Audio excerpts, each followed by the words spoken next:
I'm James Bridges with Survival Edge Lights. The model that you're looking at here is the R40 Seeker by Olight. Now in this particular case, I'm taking a little bit of a departure from our traditional video reviews, as I'm starting with the battery out of the flashlight. And that's because after reviewing the manual and some of the instructions, I found some unique warnings regarding this particular battery and its usage. Nothing bad, just some unique items that I thought would be particularly pertinent as you decide if this is the right flashlight for your next adventure. Now, with this, here's the good news. This battery is included with your flashlight, so that's fantastic. That means when you order it, it's ready to go out of the box. That's a great way to be excited when the mail arrives. Don't have to wait and see if you have a battery. It's already in there. Now on to the warnings. This 26650 battery cannot be used in another flashlight. And this one was designed specifically for the R40 Seeker. So don't be putting in another flashlight. It's apparently not designed to be used that way. The other item to be aware of is that if you have other standard 26650 batteries, they can't be used in here to use the recharge feature. It could cause damage to the flashlight. So I thought that was particularly unique, and I thought I would share that. So basically, in a nutshell, when you get this, this battery right here is going to be used for this flashlight and this flashlight only. Just thought I would share that with you. Again, nice, cool battery. Just make sure it's only going to be used with this model.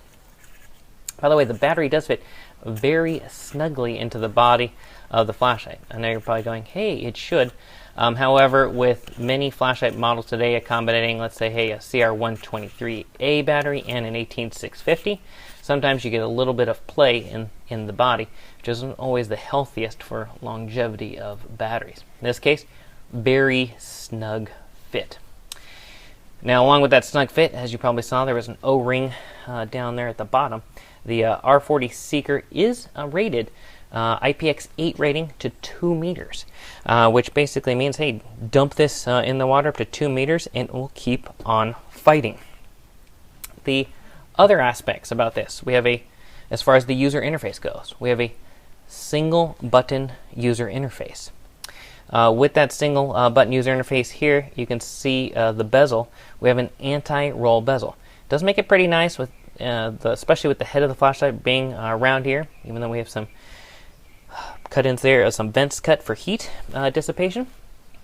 It does make it so it won't just necessarily, hey, fly off the table if I roll it, of course, but it is going to stop on one of the bezel breaks. The other aspect that I wanted you to see, and hopefully I can show it here in the video, so if I rotate it, you can see the sides are flat. Sides are flat right here.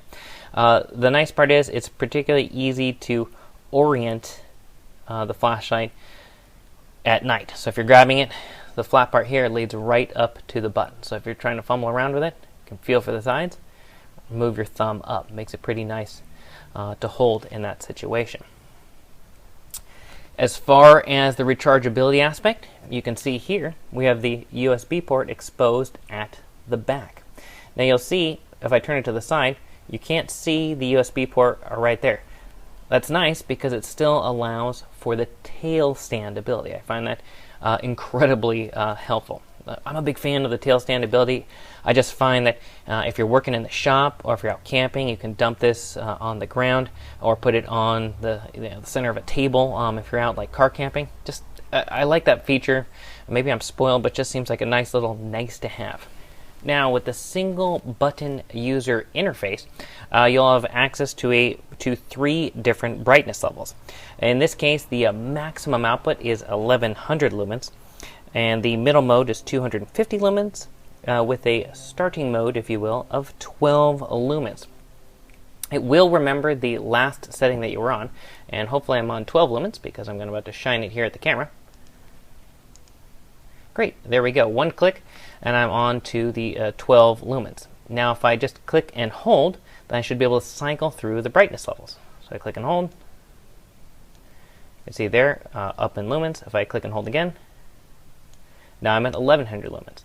Now, if I click it off, I know it's a little bright there on the camera. If I click it back on, then I should be back in the 1100 lumens, or the last brightness level that it remembers. There we go. Click and hold. Now I'm back to 12 lumens.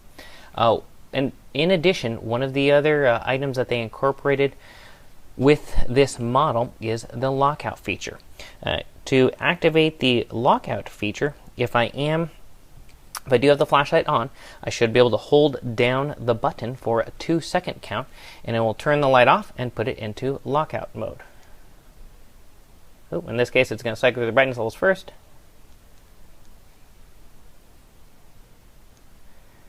There you can see, now I'm in lockout mode. So if I click, it doesn't remember anything.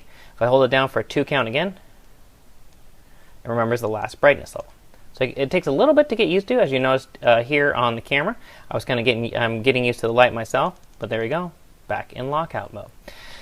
Handy feature to have, especially as you put it, if you put it in your backpack or you carry it around in a duffel bag. You don't want it necessarily going on and, 1, getting hot, and 2, using up your battery. Now, with that being said, the nice part is, as you've seen, this is an R model, and the R model means it's a rechargeable model. Now, in order for it to be able to recharge, I did share earlier with the USB port at the back, but you still need to be able to connect it. In this case, you get a nice little port there, so you can plug it into the wall. And here's the included USB cable. This is your lanyard, so you can attach that at the back. I do like this feature. 1, I like the ability to be able to plug it in the wall, so if I'm at home, I can use that. However, because I'm in my car quite a bit, in my 4Runner, I just have a cigarette lighter adapter, so I can just put it in the USB port, and great, keep on charging. So that's kind of a nice to have feature as well.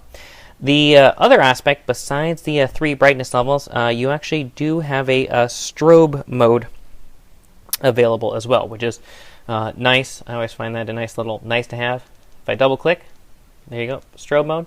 Now, strobe mode won't be remembered when you turn the light off. So if I turn it back on, it's going to be in the last brightness level. But a double click will get you access to the strobe mode. So that's a little bit about the R40 Seeker by Olight. Again, a nice, powerful 1100 lumens, a one button user interface, and USB rechargeability. Continue to read on, find out more, and see if this is the right light for your next adventure.